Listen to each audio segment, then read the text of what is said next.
we have now seen some evidence for this empirical regularity of economic voting. And we have seen that principal agent models basically provide a sort of theoretical context for why voters might want to engage in this kind of behavior from a sort of theoretical kind of modeling perspective. But one of the questions that arises from this, of course, is the question of responsibility. Is the Greek government in 2011 through 15 or so responsible for the situation they find themselves in? Are governments who fall victim to recessions to blame?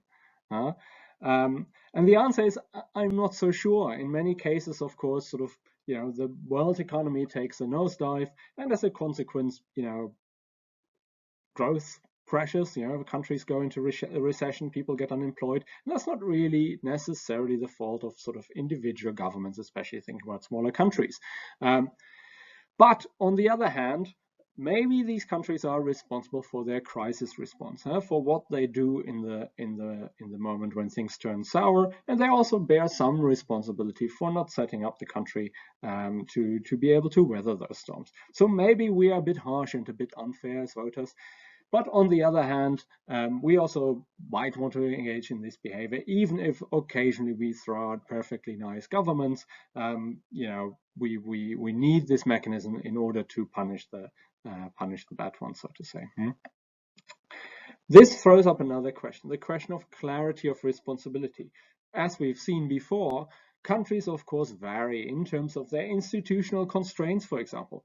It should matter to voters whether they have a all-powerful prime minister who can institute any kind of policy he or she wants, or whether they live in a country where there's dire sort of political constraints from the opposition party, from different houses of the legislature, perhaps from a constitutional court, that sort of constrains the possibilities of action for a government. And there's some evidence that this is indeed the case, that indeed the difficulty of voters in attributing responsibility and attributing blame sort of softens the impact of the economic voting kind of impulse. And we can also think of this, for most of us are European, I think, can think of course, coalition governments. Which party gets rewarded and which party gets blamed for bad conditions. And I think one of the regularities we are sort of acutely aware of is that often junior coalition partners don't do so well. They don't participate in the wins, so to say. They don't get rewarded for the good things, and they will probably be punished for the bad things. So clarity of responsibility is a core question. Another core question in this economic voting kind of literature is the question of retrospective versus prospective voting. The way I talked about principal agent models basically was in the sense of retrospective voting. So people evaluating the performance of the government over the last few years and saying, am I better off today than I was 4 years ago? And if that is sort of true, then maybe they did a good job. And if that's not the case, let's throw them out just in case they were a bit bad. But this retrospective voting, of course, is problematic if you think about sort of, okay, what is the trajectory the country is on, or what kind of policies are parties advancing? So maybe just pure retrospection is not very clever. If you want a different response, for example, to the economic situation, you might want to engage in prospective voting. What do you think is going to happen? And what would the response of this party look like, rather than sort of engaging in this sort of very simple retrospective heuristic?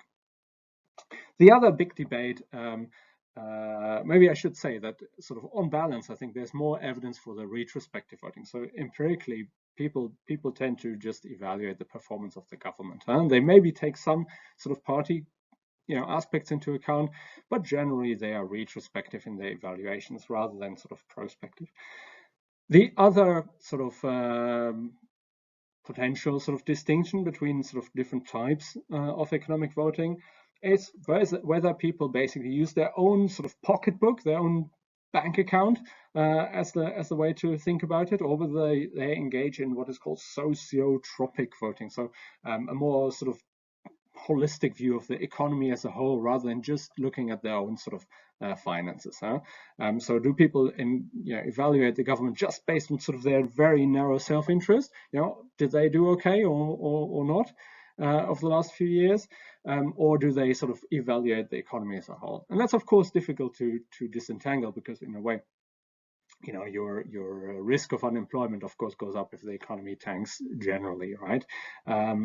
And yeah, the debate is a bit open, but I think there's more evidence for this sociotropic kind of idea, that people do look around. They don't just look at their own pocketbook; they look around, and see how the economy is doing as a whole, perhaps nationally, perhaps sort of in their local area, etc., to evaluate the sort of performance. That question of sort of how do you evaluate performance, of course, has another interesting aspect. So one of the easiest ways, of course, to do this is to just look back and think, okay, so like, how was it a few years ago? How is it now? Better off? Is this good or not? But of course, that's not in a way, that's not very smart, because you could engage in benchmarking, right? So you could think about, okay, so Germany's response to the financial crisis looks different from France's response, looks different from the US or British response. Or if we think about the coronavirus, right? I think we're all kind of familiar now with sort of this basic comparative benchmarking kind of scenario.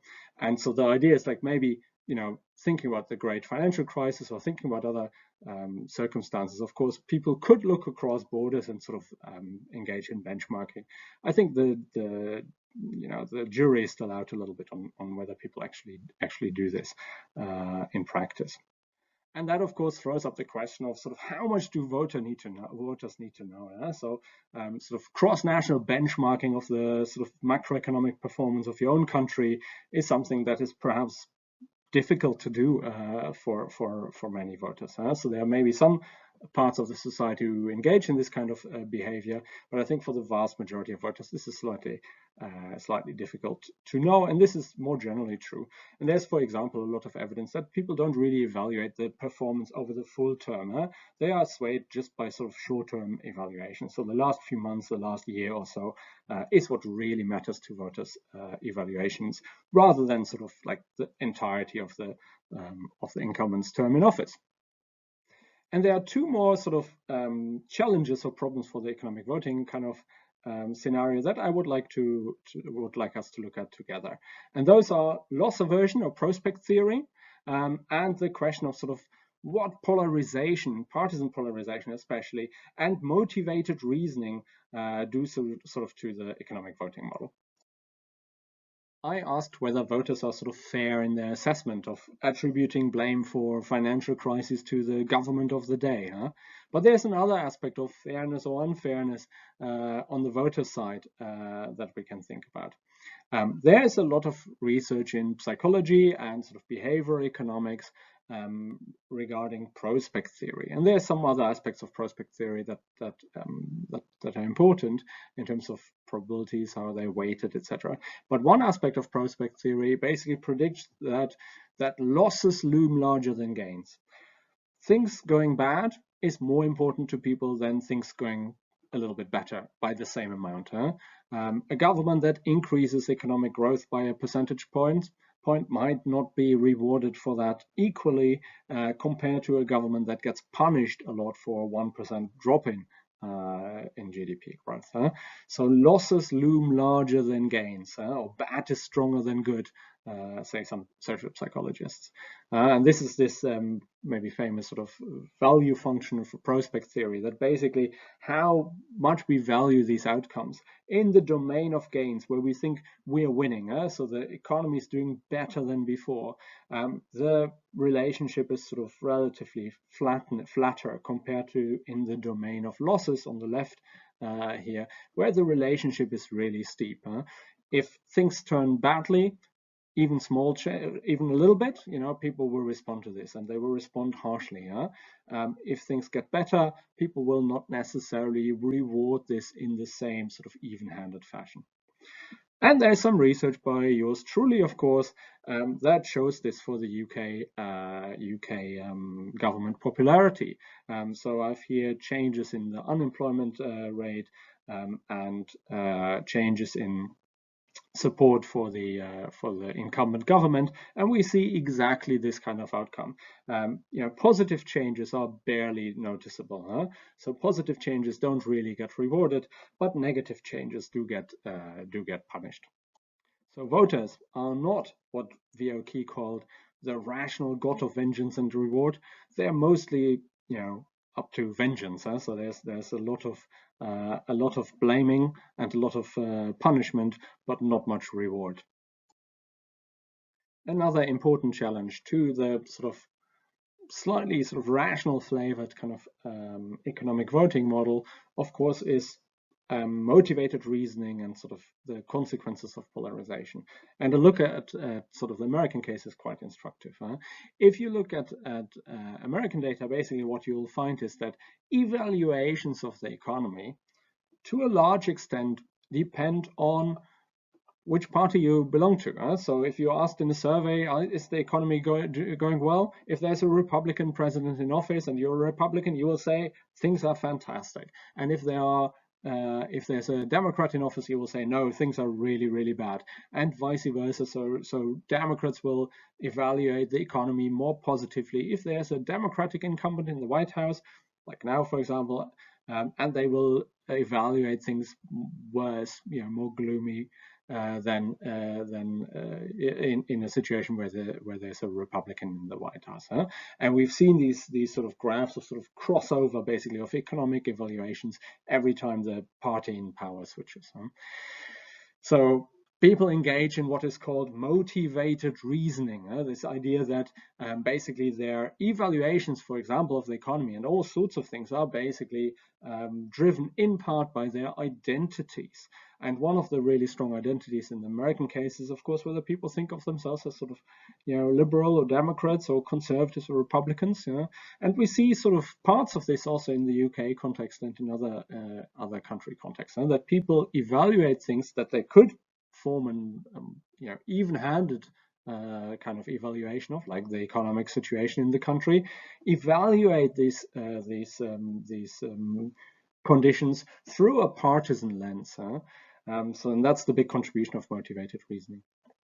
And of course, in the US context, what adds to this is sort of increasing partisan polarization.